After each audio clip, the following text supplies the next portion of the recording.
안에 거하는 제자입니다. អញ្ចឹងចំណងជើងនៃព្រះបន្ទូលនៅថ្ងៃនេះគឺសិស្សដែលស្វែងរកព្រះយេស៊ូវសិស្សដែលស្វែងរកនៅក្នុងព្រះយេស៊ូវហ្នឹង 그래서 제가 질문을 하나 하겠습니다. អញ្ចឹងខ្ញុំនឹងសួរនៅសំណួរទៅកាន់បងប្អូនមួយ 많은 사람들이 지금까지 뉴저지 철치를 온 걸로 알고 있습니다. អញ្ចឹងខ្ញុំដឹងថានៅទីនេះមានមនុស្សជាច្រើនចូលមកកាន់ពួកជំនុំនៅទីនេះ 근데 어떤 사람들은 처음에 열심히 교회 출석하고 교회 섬기다가 어느 날 갑자기 교회에서 안 보입니다. ប៉ុន្តែអ្នកខ្លះទៅខំប្រឹងមកព្យាយាមជាមួយជីវិតសេចក្តីជំនឿយូរប៉ុន្តែយូរទៅក៏ឡើងឃើញមុខអ្នកចាស់ហ្នឹងទៅ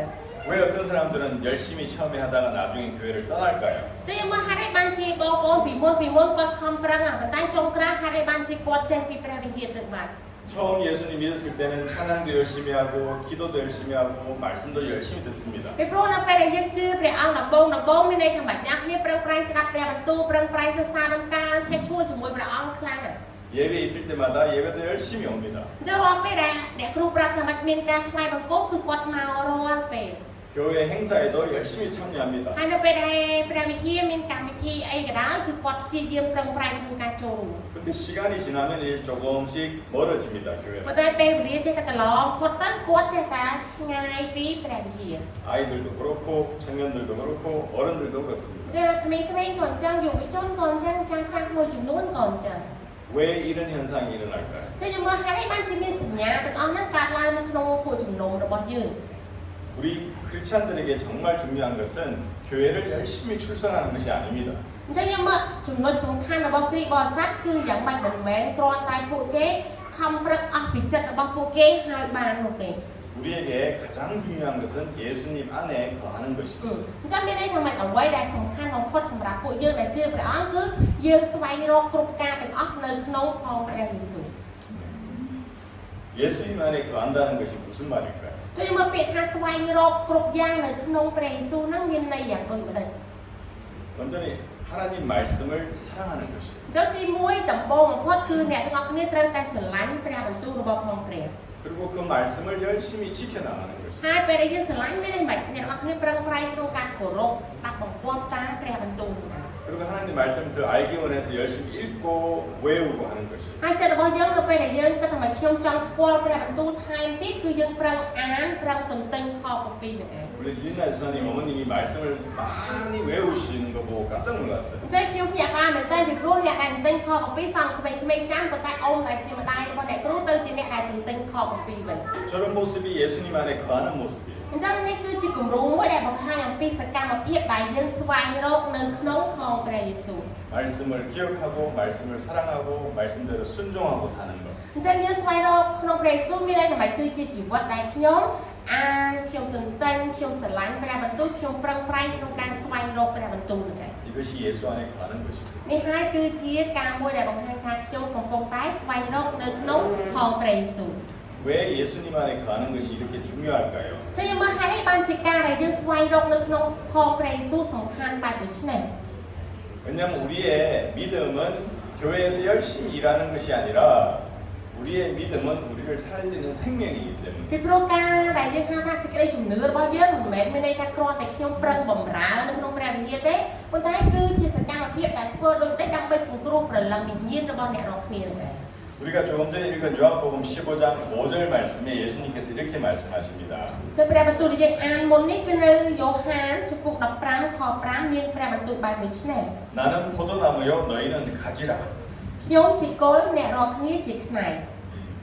여기서 중요한 것은 예수님이 나는 포도원이고 너희는 포도원 일꾼이다라고 하지 않으셨어요. អញ្ចឹងយើងមើលឥឡូវនេះព្រះយេស៊ូវអត់មានបាននិយាយថាខ្ញុំជាម្ចាស់ចម្ការហើយអ្នករាល់គ្នាគឺជាកូនចៅដែលធ្វើការនៅក្នុងចម្ការគឺព្រះអង្គអត់ប្រាប់អញ្ចឹងទេ 나는 포도나무고 너희는 나에게 붙어있는 나무 가지다라고 អញ្ចឹងព្រះអង្គមានបន្ទូលមិនត្រង់គឺជាគល់ព្រះអង្គគឺជាដើមទំពាំងបញ្ជូនអ្នករាល់គ្នាគឺជាមែកគឺជាផ្នែកនៃដើមទំពាំងបញ្ជូនហ្នឹងឯង 왜냐하면 예수님이 원하시는 것은 단순히 교회에 열심히 나오고 교회 일을 많이 하는 사람이 아니에요. ពីព្រោះអ្វីដែលព្រះយេស៊ូវចង់បានមិនមែនគ្រាន់តែឲ្យអ្នករាល់គ្នាប្រឹងប្រែងមកព្រះវិហារហើយប្រឹងប្រែងធ្វើការនៅក្នុងព្រះវិហារតែប៉ុណ្ណឹងនោះទេ 하나님이 정말 원하시라면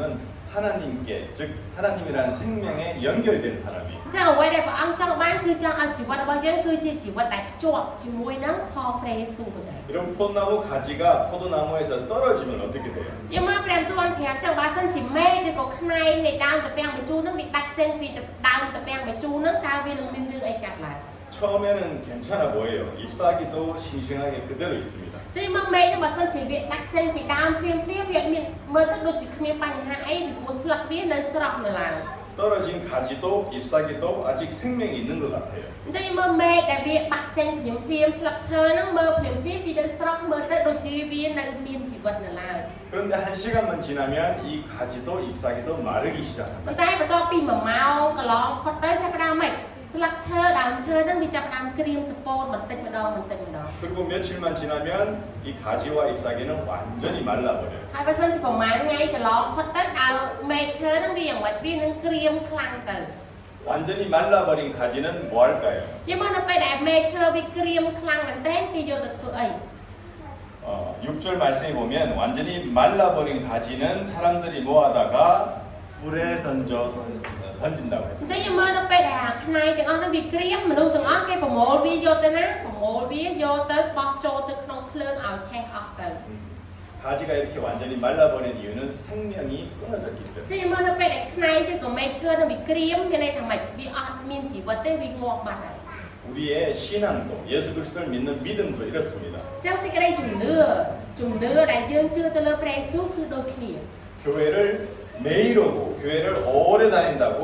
믿음이 좋아지고 우리의 인격이 성숙해지는 건 아니에요. មិនមែនមានន័យថាខ្ញុំមកព្រះវិហាររាល់ថ្ងៃខ្ញុំមកថ្វាយបង្គំរាល់អាទិត្យគឺយើងមានភាពចាស់ទុំជាមួយព្រះឬក៏លក្ខណៈរបស់យើងចាប់ផ្ដើមចាស់ទុំទៅគឺមិនមែនទេ 교회 와서 봉사를 열심히 한다고 꼭 하나님과 가깝고 하나님을 사랑한다는 것도 아닙니다. ឬក៏ខ្ញុំមកព្រះវិហារធ្វើកិច្ចការនៅក្នុងព្រះវិហាររាល់ថ្ងៃក៏មិនមែនមានន័យថាអ្នកទាំងអស់គ្នាកំពុងតែមានទំនាក់ទំនងយ៉ាងជិតស្និទ្ធជាមួយនឹងផងព្រះនោះដែរ 중요한 것은 내가 교회에 열심히 나오고 봉사를 열심히 하는 것도 예수님 안에서 하느냐예요. ចឹងគ្រប់យ៉ាងទាំងអស់អ្វីដែលខ្ញុំធ្វើវាមិនមែនធ្វើដោយខ្លួនខ្ញុំខ្លួនឯងតែអ្វីដែលខ្ញុំមកបម្រើអ្វីដែលខ្ញុំធ្វើនៅក្នុងព្រះវិហារគ្រប់យ៉ាងគឺនៅក្នុងផងព្រះយេស៊ូវនោះឯង 내가 포도나무 되시는 예수님께 내가 붙어 있느냐 아닙니다. ចឹងអ្វីដែលជាចំណុចសំខាន់ត្រូវគិតចឹងតើខ្ញុំគឺជាផ្នែកហ្នឹងបានភ្ជាប់ជាមួយនឹងគល់ឬក៏ដើមដែលជាព្រះយេស៊ូវហើយទៅនៅ 어떤 사람들은 교회를 열심히 다니지만 예수님을 사랑하지 않을 수 있어요. ជួយមានអ្នកខ្លះអាចដែលមានករណីបែបនេះខ្ញុំប្រឹងធ្វើការនៅក្នុងព្រះវិហារប៉ុន្តែក៏អត់មានចិត្តស្រឡាញ់ព្រះយេស៊ូវទេ 열심히 예배는 참석하지만 하나님을 못 만나고 갈 수도 있어요. ឬក៏អ្នកខ្លះប្រឹងប្រែងណាស់មកថ្វាយបង្គំអត់ដែរខានទេប៉ុន្តែគាត់អត់បានជួបព្រះយេស៊ូវដោយផ្ទាល់ 열심히 하나님 찬양하지만 마음은 하나님과 멀어져 있을 수도 ឬ 있어요. ក៏អ្នកខ្លះប្រឹងស្រែកច្រៀងយ៉ាងខ្លាំងប៉ុន្តែមិនប្រកាសថាចិត្តរបស់គាត់នឹងនៅជាប់មួយព្រះអង្គទេអាចនឹងចិត្តគាត់នឹងដាច់ឆ្ងាយពីព្រះអង្គគាត់ថាបាន 그래서 예수님이 그러시는 거예요. 내 안에 거하라. ដូច្នេះហើយបានជាព្រះយេស៊ូវបានត្រាស់បង្គាប់ថាបាច់ចូលឲ្យស្វែងរកគ្រប់យ៉ាងទាំងអស់នៅក្នុងយើង 예수님 안에 거하는 사람은 정말 예수님을 사랑하는 사람이고 또 믿음이 자라는 사람이고 인격이 예수님을 닮아가는 사람. អញ្ចឹងអ្នកណាដែលស្វែងរកក្នុងផងព្រះអង្គមានន័យថាបាច់គាត់គឺជាអ្នកដែលស្រឡាញ់ព្រះអង្គមែនទែនហើយជាអ្នកដែលមានភាពចាស់ទុំជាមួយនឹងផងព្រះអង្គហើយក៏ជាអ្នកដែលមានភាពចម្រើនជាមួយនឹងផងព្រះអង្គផងដែរ 예수님을 사랑하는 사람은 예배할 때 예수님을 만나는 사람이고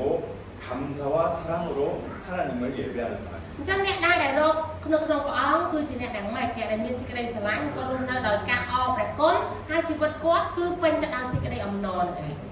그래서 예수님 안에 가는 게 중요한 이유는 예수님의 우리의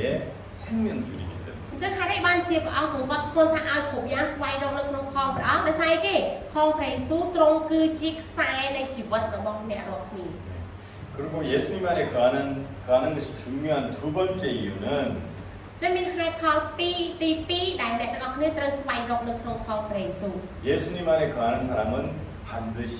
변화되기 때문에. ពីព្រោះអ្នកដែលស្វែងរកនៅក្នុងផងព្រះយេស៊ូវដាច់ខាតពួកគេនឹងត្រូវតែផ្លាស់ប្រែជាថ្មីនៅក្នុងផងព្រះអង្គ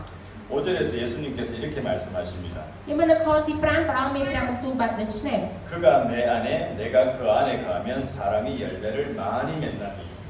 អ្នកណាដែលនៅជាប់នឹងខ្ញុំហើយខ្ញុំជាប់នឹងអ្នកនោះទៅនឹងបង្កើតផលឡើងជាច្រើន 포도나무에 생명이 있으면 포도라는 열매가 반드시 맺힙니다. អញ្ចឹងមកបើសិនជាដើមនឹងវានៅមានជីវិតមានថាដើមនឹងនៅរស់មានន័យថាម៉េចមែកហ្នឹងផ្នែកហ្នឹងវានៅបង្កើតផលផ្នែក 포도나무에 포도가 맺히는 것은 포도가 열심히 노력해서 그런 것이 아니라 포도나무가 살아있기 때문에 열매가 맺히는 거예요. វាមកដើមទៅពាំងបញ្ជូរមួយហើយវាមានផ្លែយ៉ាងច្រើនមិនមែនមានន័យថាផ្លែនោះវាខំប្រឹងធ្វើឲ្យវាចេញផ្លែមកទេគឺដោយសារតែដើមនឹងឯងដើមនឹងជួយប៉ុណ្ណាប្រឹងប្រែងប៉ុណ្ណាទើបឲ្យផលបានមក 그래서 예수님 안에 있는 사람은 반드시 열매가 맺힙니다. អញ្ចឹងមានន័យថាបើយើងនៅក្នុងផងព្រះយេស៊ូវមានន័យថាមិនមែនខ្ញុំប្រឹងឲ្យចេញផ្លែទេប៉ុន្តែដោយសារតែយើងនៅក្នុងព្រះអង្គនឹងហើយទើបយើងអាចបង្កើតផលផ្លែបាន 그 열매는 내가 변하는 거예요. អញ្ចឹងផលផ្លែនោះគឺចេញមកពីណាគឺមកពីការដែលយើងត្រូវបានផ្លាស់ប្រែ 예수님을 믿는데 예수님을 10년, 20년 믿었는데 그 사람의 성품이 안 변하면 그 사람은 가짜 그리스도인이에요. អញ្ចឹងបើសិនជាម្នាក់ហ្នឹងជឿព្រះអង្គ10ឆ្នាំ20ឆ្នាំក៏ដោយប៉ុន្តែគាត់អត់ផ្លាស់ប្រែសោះមានន័យថាម្នាក់ហ្នឹងគឺជាគ្រីស្ទបរិស័ទខ្លាំងៗហើយ 예수님 안에 거하면 나쁜 마음이 반드시 착한 마음으로 바뀌어요. អញ្ចឹងបើសិនជាយើងស្វែងរកគ្រប់យ៉ាងនៅក្នុងផងព្រះយេស៊ូវមានន័យថាម៉េចពីមុនខ្ញុំជាមនុស្សដែលមានដួងចិត្តអាក្រក់ប៉ុន្តែបើខ្ញុំនៅក្នុងផងព្រះអង្គដួងចិត្តអាក្រក់ហ្នឹងវានឹងផ្លាស់ប្ដូរដោយដួងចិត្តដ៏ល្អវិញ 다른 사람을 욕하던 입술이 다른 사람을 칭찬하고 축복하는 입술로 ចិត្ត 바뀌어요. ពីមុនមាត់របស់ខ្ញុំជាមាត់ដែលជេរបចោលគេប៉ុន្តែទៅជាមាត់ដែលប្រទានពរទៅកាន់អ្នកដទៃវិញ 예수님 안에 거하면 미워하던 마음이 사랑의 마음으로 바뀌어요. ចាំបើសិនជាខ្ញុំរស់នៅក្នុងផងព្រះយេស៊ូវមានន័យថាម៉េចចិត្តរបស់ខ្ញុំដែលជាចិត្តដែលតែងតែស្អប់គេទៅជាចិត្តដែលប្រទានពរឲ្យគេវិញ 예수 안에 거하면 교만한 마음이 겸손한 마음으로 អញ្ 바뀝니다. ចឹងមនុស្សដែលស្វែងរកក្នុងផងព្រះអង្គពីមុនជាមនុស្សដែលបំផៅខ្លួនខ្លាចទៅជាអីគេខ្លាចទៅជាមនុស្សដែលបន្ទាបខ្លួនវិញ 예수 안에 거하면 섬김을 받고만 싶던 사람이 이제는 섬기는 사람이 돼요. ចាំបើសិនជាមនុស្សដែលស្វែងរកនៅក្នុងផងព្រះយេស៊ូវមានន័យថាម៉េចពីមុនចេះតែពីចង់បានចង់តែបានពីគេទេប៉ុន្តែនៅពេលដែលយើងនៅក្នុងព្រះអង្គមិនដូរពីការចង់បានទៅជាអីចែកឲ្យអ្នកដទៃវិញ 예수 안에 거하면 게으른 사람이 부지런한 사람이 ចឹង 돼요. នៅពេលដែលអ្នកដែលស្វែងរកគ្រប់យ៉ាងនៅក្នុងផងព្រះយេស៊ូវព្រះអង្គនឹងផ្លាស់ប្ដូរពីមនុស្សដែលខ្ជិលទៅជាមនុស្សដែលឧស្សាហ៍ព្យាយាមវិញ 무엇보다도 예수 안에 거하면 세상을 사랑하던 마음이 하나님을 사랑하는 마음으로 바뀌어요. ចឹងសរុបឲ្យសាមញ្ញទៅមានន័យថាមិនគ្រប់យ៉ាងទាំងអស់បើសិនជាយើងរកនៅក្នុងផងព្រះអង្គដួងចិត្តទាំងឡាយដែលយើងធ្លាប់មានពីមុនបែបលោកីព្រះអង្គផ្លាស់ប្ដូរឲ្យយើងបែបជាគំនិតនៃផងព្រះវិញ 그래서 예수 안에 거하는 사람은 날마다 자꾸 변하니까 결국은 예수님의 제자가 되는 것입니다. អញ្ចឹងបើសិនជាជីវិតរបស់យើងដែលយើងស្វែងរកនៅក្នុងផងព្រះអង្គមានន័យថាមិនព្រះអង្គផ្លាស់ប្ដូរយើងពីមួយថ្ងៃទៅមួយថ្ងៃចុងក្រោយពួកយើងខ្លាចទៅជាជីវិតយ៉ាងដូចម្ដេចគឺជាជីវិតនៃសិស្សរបស់ផងព្រះហ្នឹងឯង 그래서 오늘 8절 말씀 보면 너희가 열매를 많이 맺으면 내 아버지께서 영광을 받을 것이요 너희가 내 제자가 되리라라고 បើយើងមើលនៅចុងនៅទីខទី8គឺដោយអ្នករាល់គ្នាបង្កើតផលជាច្រើនយ៉ាងនោះអ្នករាល់គ្នានឹងធ្វើជាសិស្សខ្ញុំមែន 그래서 예수 믿는 사람은 반드시 예수님의 제자가 돼야 돼요. អញ្ចឹងមានន័យថាអ្នកដែលជឿព្រះយេស៊ូវគឺមិនគ្រាន់តែជឿទេដាច់ខាតចុងក្រោយពួកគេត្រូវតែខ្លាចជាសិស្សរបស់ផងព្រះអង្គ 예수님의 제자는 반드시 변하는 사람이에요. អញ្ចឹងអ្នកដែលមានអភ័យឯកសិទ្ធធ្វើជាសិស្សរបស់ផងព្រះយេស៊ូវបានដាច់ខាតពួកគេត្រូវតែម៉េចផ្លាស់ប្រែជាថ្មីនឹងឯង 무엇보다 예수님의 사랑을 실천하는 사람. អញ្ចឹងអ្វីដែលពួកគេត្រូវធ្វើមុនគេគឺជាសិស្សដែលបានអនុវត្តក្តីស្រឡាញ់របស់ព្រះយេស៊ូវចេញទៅ 우리 린나 준사님이 왜 교회를 개척하고 자기 시간, 자기 젊음, 자기 돈 써가면서 다른 사람을 열심히 섬기고 사랑할까요? ចេញមកដូចគ្រូលីណាហើយបានជាគាត់ចឹងចំណាយពេលវេលាផ្ទាល់ខ្លួនចំណាយលុយផ្ទាល់ខ្លួនចំណាយកម្លាំងផ្ទាល់ខ្លួនដើម្បីធ្វើកិច្ចការទាំងអស់នេះដើម្បីបង្កើតពួកចំណងនេះឡើង 예수님 안에 거하면서 변화된 예수님의 제자기 때문에 ចឹងដោយសារតែគាត់បានស្វែងរកគ្រប់យ៉ាងនៅក្នុងផងព្រះយេស៊ូវជីវិតរបស់គាត់ត្រូវបានផ្លាស់ប្រែដោយព្រះយេស៊ូវចូលក្រោយគាត់បានខ្លាយទៅជាសិស្សរបស់ផងព្រះយេស៊ូវហើយ 그건 린나 전사님 혼자만 그러면 안 되고 여기에 뉴조이 철치의 모든 식구가 제자가 돼야 돼요. ប៉ុន្តែកុំឲ្យអ្នកគ្រូធ្វើតែសិស្សរបស់ព្រះយេស៊ូវតែម្នាក់ឯងអញ្ចឹងឲ្យពួកចំណុំនៅទីនេះត្រូវតែខ្លាយជាសិស្សរបស់ផងព្រះយេស៊ូវទាំងអស់គ្នា 근데 많은 사람들이 시간이 지나면서 교회가 재미없는 것 같고 힘들어집니다. ប៉ុន្តែមនុស្សទាំងអស់នៅពេលដែលពេលវេលាកន្លងផុតទៅគាត់មានអារម្មណ៍ថាម៉េចមកព្រះវិហារសសប្បាយហងដដែលមានអារម្មណ៍ហត់នឿយ 예배 생활도 이제는 하다가 말다가 이렇게 바뀌어요. ឬក៏ជីវិតនៃការថ្វាយបង្គំគាត់ក៏ចឹងថ្ងៃហ្នឹងមកឬក៏មកគាត់មានអារម្មណ៍បែបដូចនេះ 왜 그럴까요? nhưng mà hai cái ban chia អញ្ចឹង 예수님 안에 거하는 삶에 실패했기 때문에 ពីព្រោះឯដោយសារតែជីវិតរបស់គាត់បរាជ័យក្នុងការស្វែងរកនៅក្នុងផងព្រះយេស៊ូវហ្នឹង 예수님 안에 거하지 않으니까 변하지 않기 때문에 ដោយសារទៀតជីវិតរបស់គាត់អត់ព្យាយាមស្វែងរកនៅក្នុងផងព្រះយេស៊ូវហើយជីវិតគាត់មិនអាចប្រែជាថ្មីបាននោះទេ 여러분이 예수님 안에 거하지 않으면 뉴조이 철치는 아주 힘들어져요. អញ្ចឹងបើសិនជាអ្នកទាំងអស់គ្នាមកប៉ុន្តែអ្នកទាំងអស់គ្នាអត់បានស្វែងរកគ្រប់យ៉ាងនៅក្នុងផងព្រះអង្គទេអញ្ចឹងពួកចំណុំនៅទីនេះនឹងមានការលំបាកទៅ 여러분이 예수 안에 거하지 않고 자기 열심으로 하다가 지쳐서 교회가 힘들어져서 이 교회가 없었으면 좋겠어요? អញ្ចឹងហេតុអីបានជាខ្ញុំគិតថាលំបាកដោយសារយើងអត់ប្រឹងស្វែងរកក្នុងផងព្រះអង្គអ្នកគ្នាធ្វើដោយកម្លាំងខ្លួនឯងពេលដែលធ្វើដោយកម្លាំងខ្លួនឯងយូរទៅអ្នកទាំងអស់គ្នាមានអារម្មណ៍ហត់នឿយអញ្ចឹងនឹងឆ្ងាយទៅសួរថាយើងចង់ឲ្យព្រះវិហារយើងបិទទ្វារមែន 그런 일이 생기면 큰일 납니다. អញ្ចឹងបើសិនជាមានរឿងនឹងថ្ងៃក្រោយមានរឿងនឹងកើតឡើងវានឹងជាបញ្ហាយ៉ាងធំ 하나님께는 너무 슬픔이고 사탄에게는 너무 큰 អញ្ 기쁨이에요. ចឹងបើសិនជាយើងមិនដោយឲ្យវាទៅជាអញ្ចឹងមានន័យថាម៉េចអ្នកដែលជឿចាប់ជាងគេគឺផងព្រះជាម្ចាស់អ្នកដែលសប្បាយចិត្តជាងគេគឺពួកអរិយហ្នឹងហើយ 예수님께서 내 안에 거하라 하셨기 때문에 사탄은 여러분이 예수님 안에 거하지 않고 절대 변하지 않도록 매일 공격하는 거예요. អ៊ីមើលបើសិនជាផងព្រះយេស៊ូវសពប្រហាទេឲ្យយើងស្វែងរកគ្រប់យ៉ាងនៅក្នុងផងព្រះយេស៊ូវដូច្នេះអរិយវាមានចិត្តផ្ទុយពីនឹងថ្ងៃមានថាម៉េចឲ្យយើងនឹងកុំឲ្យរកព្រះអង្គឲ្យយើងនឹងយ៉ាងម៉េចកុំឲ្យប្រែជាថ្មីហ្នឹងហើយ 여러분 날마다 하나님 말씀을 사랑하시고 하나님 말씀을 외우고 또 하나님 말씀대로 실천하면서 예수님 안에 거하십시오. ចាសសូមឲ្យបងប្អូនទាំងអស់គ្នាជារៀងរាល់ថ្ងៃសូមឲ្យយើងបានស្រឡាញ់នៅព្រះបន្ទូលរបស់ផងព្រះអង្គយើងអាននៅព្រះបន្ទូលរបស់ផងព្រះអង្គយើងទន្ទិញនៅខគម្ពីររបស់ផងព្រះអង្គហើយយើងប្រកាសនៅព្រះបន្ទូលរបស់ផងព្រះអង្គផងដែរ 그러면 이 교회가 더욱 건강해지고 여러분과 이 교회를 통해서 더 많은 사람들이 예수님을 믿게 됩니다. ចាំបើយើងធ្វើដូច្នេះបានមានន័យថាពួកចំណូលរបស់យើងនឹងមានសុខភាពល្អហើយមនុស្សជាច្រើនទៀតគាត់នឹងចាប់ផ្ដើមជឿផងព្រះ 예수님 안에 거하는 것이 중요한 이유 마지막 세 번째는요. ចឹងចំណុចហេតុផលទី3ដែលអ្វីទៅដែលជាហេតុផលដែលយើងត្រូវតែស្វែងរកនៅក្នុងផងព្រះអង្គ 여러분은 쇼핑하는 소비자가 아니라 이 교회의 가족이고 제자이기 ចឹ 때문에 ងពេលអ្នកគ្នាមកថ្វាយបង្គំនៅទីនេះកុំគិតថាខ្ញុំគ្រាន់តែជាភ្ញៀវឬគេហៅអតិថិជនដែលមក shopping មានន័យថាអ្នកទាំងអស់គ្នាគឺជាសមាជិកនៃគ្រួសារនៅទីនេះអ្នកគ្នាគឺជាសមាជិកនៃពួកជំនុំនៅទីនេះ 오늘 많은 사람들이 교회에 대해서 이렇게 생각합니다. ចឹងមនុស្សជាច្រើនសប្តាហ៍ថ្ងៃនេះមនុស្សជាច្រើនតែងតែគិតចំពោះពួកជំនុំបែបដូចនេះ 내가 교회 가면 교회가 나한테 뭘 해줄까? មនុស្សជាច្រើនក៏ចឹងមកខ្ញុំទៅពហិតើពហិនឹងជួយអីខ្ញុំឲ្យអីខ្ញុំ 내가 교회 가면 내 마음에 드는 무슨 프로그램이 있을까? ឬក៏ខ្ញុំទៅពហិនឹងរៀបចំកម្មវិធីអីឲ្យត្រូវចិត្តខ្ញុំ 교회 가면 나한테 무슨 유익이 있을까? ឬបើខ្ញុំទៅព្រះវិហារហ្នឹងតើព្រះវិហារហ្នឹងផ្ដល់ផលប្រយោជន៍អីគេខ្លះឲ្យខ្ញុំ 교회가 내가 마음에 들어하는 그런 환경인가? ពួកគេគិតចឹងតែពហិហ្នឹងតើត្រូវតែធ្វើម៉េចដើម្បីតម្រូវចិត្តខ្ញុំបង្កើតបរិបទឲ្យត្រូវចិត្តខ្ញុំ 아니면 교회가 나를 만족시킬 것인가? ឬក៏ពួកគេគិតចឹងតែពហិហ្នឹងធ្វើអីឲ្យខ្ញុំអាចនឹងស្កប់ស្កល់ចិត្តរបស់ខ្ញុំបាន 이렇게 생각하는 사람들은 교회를 마치 쇼핑몰처럼 អញ្ចឹង 생각해요. មនុស្សទាំងអស់បើសិនជាពួកគេគិតអញ្ចឹងគឺពួកគេគិតថាពួកចំនួនខ្លាចទៅជាអាគារភាពដូចជាកន្លែង shopping mall មានន័យថាជាផ្សារទៅទិញអីវ៉ាន់ហ្នឹងឯង 교회는 쇼핑몰도 아니고 하나의 소셜 서비스 기관도 아니에요. អញ្ចឹងព្រះវិហារឬក៏ពួកចំណុំមិនមែនជាផ្សារទំនើបឲ្យយើងទៅដើរទិញអីវ៉ាន់ឬក៏មិនមែនជាកន្លែងសង្គមប្រព័ន្ធអេឡិចត្រូនិកឲ្យយើងទៅមើលទស្សនាអីនោះទេ 교회는 예수 그리스도의 몸입니다. អញ្ចឹងពួកចំណុំព្រះវិហារគឺជាអីគេគឺជារូបកាយរបស់ផងព្រះយេស៊ូវ 여러분은 뉴조이 철치의 손님이 아니에요. អញ្ចឹងអ្នកទាំងអស់គ្នាមិនមែនជាភ្ញៀវនៃព្រះវិហារឬក៏ពួកចំណុំនៅទីនេះទេ 여러분은 이 뉴조이 철치의 가족입니다. អ្នកទាំងអស់គ្នាគឺជាគ្រួសារនៃពួកចំណុំនៅទីនេះ 가족은 그저 대접받기를 기다리는 사람이 아니에요. យើងត្រូវចាំគ្រួសារមិនមែនយើងចូលមកឲ្យគេបម្រើយើងនោះទេ 가족은 서로 대접하는 사람이에요. អញ្ចឹងគ្រួសារមិនមែនយើងជាសមាជិកគ្រួសារជាបងប្អូននឹងគ្នាមានតែយើងចូលមកបម្រើគ្នាទៅវិញទៅមក 그래서 가족인 여러분들이 함께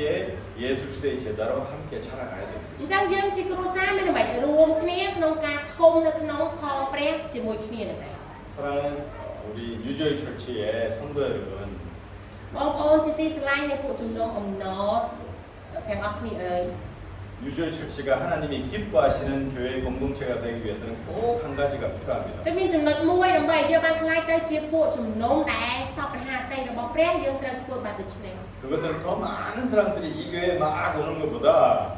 교회 안에 더 많은 사람들이 예수님의 제자가 돼서 예수님 안에서 깊이 뿌리 내리는 것이에요. អញ្ចឹងមានន័យថាមកជំហានដំបូងមិនមែនយើងគ្រាន់តែប្រមូលមនុស្សមកឲ្យច្រើនទេប៉ុន្តែពួកជំនុំរបស់យើងត្រូវតែធ្វើឲ្យពួកគេបានខ្លាយទៅជាសិស្សរបស់ផងព្រះជាម្ចាស់ប្រយោជន៍ឲ្យពួកជំនុំនៅទីនេះចាក់ឬយ៉ាងជ្រៅជាមួយនឹងផងព្រះអង្គនឹងឯង 여러분은 예수님이 첫 번째 초청하신 것에 예스 하신 거예요. អញ្ចឹងយើងមើលនៅពេលដែលព្រះអង្គអញ្ជើញមានន័យថានាំពួកយើងមកយើងឆ្លើយ yes ជាមួយនឹងព្រះអង្គ 그 첫 번째 초청이 뭐였냐면 나를 믿고 하나님 아버지의 자녀가 되어라라는 초청이었어요. អញ្ចឹងមកការដែលព្រះអង្គអញ្ជើញយើងដំបូងគឺព្រះអង្គអញ្ជើញមកចូលឲ្យជឿផងព្រះអង្គហើយចូលឲ្យខ្លាយទៅជាកូនប្រុសស្រីរបស់ផងព្រះ 여기 계신 모든 분들이 예수님을 믿고 하나님의 자녀 맞으시죠? អ្នកទាំងអស់គ្នាសុទ្ធតែជាអ្នកដែលជឿផងព្រះយេស៊ូវហើយខ្លាយទៅជាកូនប្រុសកូនស្រីរបស់ព្រះត្រូវអត់ អាមែន 오늘은 예수님의 여러분에게 주시는 두 번째 초청이에요. អញ្ចឹងយើងឆ្លងកាត់ការអញ្ជើញទី1ហើយថ្ងៃនេះគឺជាការអញ្ជើញទី2របស់ផងព្រះអង្គមកកាន់អ្នករាល់គ្នា 오늘 예수님에게 여러분에게 보내는 초청은 하나님의 자녀들에게만 가는 초청이에요. អញ្ចឹងឥឡូវយើងខ្លាចទៅជាកូនរបស់ព្រះអង្គហើយអញ្ចឹងការអញ្ជើញទី2អ្នកដែលមានឯកសិទ្ធិទទួលបានគឺមានន័យថាអ្នកដែលជាកូនរបស់ព្រះទើបអាចទទួលបាន 오늘의 초청은 나를 믿어라가 아니라 내 안에 거하라. អញ្ចឹងលើកទី1ព្រះអង្គអញ្ជើញយើងជឿព្រះអង្គលើកទី2មិនមែនគ្រាន់តែឲ្យជឿទេប៉ុន្តែឲ្យគ្រប់យ៉ាងទាំងអស់ស្វែងរកនៅក្នុងផងព្រះអង្គ 여러분이 교회는 다니고 있지만 혹시 예수님과의 관계가 멀어져 있습니까? អញ្ចឹងសួរថាអ្នកទាំងអស់គ្នាពេលខ្លះអ្នកគ្នាជឿព្រះអង្គមែនមកវិហារមែនប៉ុន្តែទំនាក់ទំនងខាងព្រលឹងវិញ្ញាណអ្នកទាំងគ្នាដាច់ឆ្ងាយមួយព្រះអង្គឬអត់ 그러면 포도나무 되시는 예수님께 다시 붙으셔야 돼요. អញ្ចឹងបើសិនជាផ្នែកយើងវារៀងរហ័យវាបែកមេចេញពីដើមអញ្ចឹងមានតែយើងប្រញាប់មកឲ្យជាប់ជាមួយនឹងផងព្រះអង្គវិញ 혹시 여러분이 예배에 습관처럼 의무로 예배에 나오십니까? សួរថាអ្នកទាំងអស់គ្នាសប្តាហ៍ថ្ងៃមកថ្វាយបង្គំគ្រាន់តែជាទម្លាប់ថ្ងៃអាទិត្យខ្ញុំត្រូវតែមកឬក៏វាជាកតាបកិច្ចដែលខ្ញុំត្រូវតែធ្វើ 그러면 예배 가운데 하나님을 꼭 만나셔야 돼요. អញ្ចឹងបើសិនជាយើងមានអារម្មណ៍ថាវាគ្រាន់តែជាទម្លាប់ឬក៏វាជាកតាបកិច្ចមានន័យថាឥឡូវចាប់ដើមជាថ្មីគឺត្រូវតែស្វែងរកព្រះអង្គគណៈពេលដែរអ្នករកគ្នាថ្វាយបង្គំ 교회 열심히 와서 봉사하지만 기쁨은 사라졌습니까? ឬក៏ឥឡូវអ្នកគ្នាមកប្រឹងប្រែងជួយព្រះវិហារណាប្រឹងប្រែងបម្រើពួកជំនុំប៉ុន្តែដូចជាអត់មានអំណរសោះ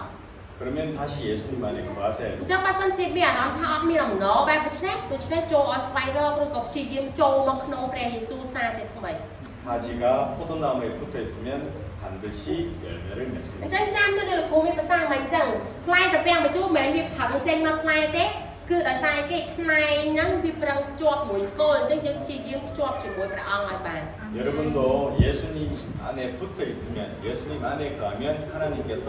여러분을 통해서 반드시 귀한 열매들을 អ 맺을 ញ្ចឹង 거예요. ដូចបងបានមានបន្ទូលអញ្ចឹងអ្នកណាដែលនៅជាប់នឹងខ្ញុំនៅជាប់មួយអ្នកនោះហើយនឹងបង្កើតផលអញ្ចឹងបងប្អូនអាចបង្កើតផលបាននៅពេលណាអ្នកទាំងអស់គ្នាព្យាយាមនៅជាប់ជាមួយនឹងផងព្រះអង្គនឹងឯង 그래서 뉴조이 철치가 사람만 많이 모이는 교회가 아니라 ចឹងពួកជំនុំនៅទីនេះមិនមែនគ្រាន់តែជាពួកជំនុំដែលមានមនុស្សជុំគ្នាច្រើននោះទេ 예수님 안에 온전히 거하는 제자가 많이 세워지는 교회 되기를 តែ 축복합니다. សូមព្រះជាម្ចាស់បានប្រទានពរឲ្យពួកជំនុំនៅទីនេះคล้ายទៅជាពួកជំនុំដែលបង្កើតនៅសិស្សរបស់ព្រះជាម្ចាស់ជាច្រើនជុំគ្នានៅទីនេះ 우리 기도하기 전에 오늘 이 시간 이 설교 말씀과 연결된 우리 간증을 우리 민석 집사님 나오셔가지고 간증해 주시겠습니다. អញ្ចឹងមុនពេលដែលយើងអធិដ្ឋានជាមួយគ្នាសូមអញ្ជើញលោកគ្រូមីនស័កមកធ្វើទីបន្ទាប់ខ្លីដែល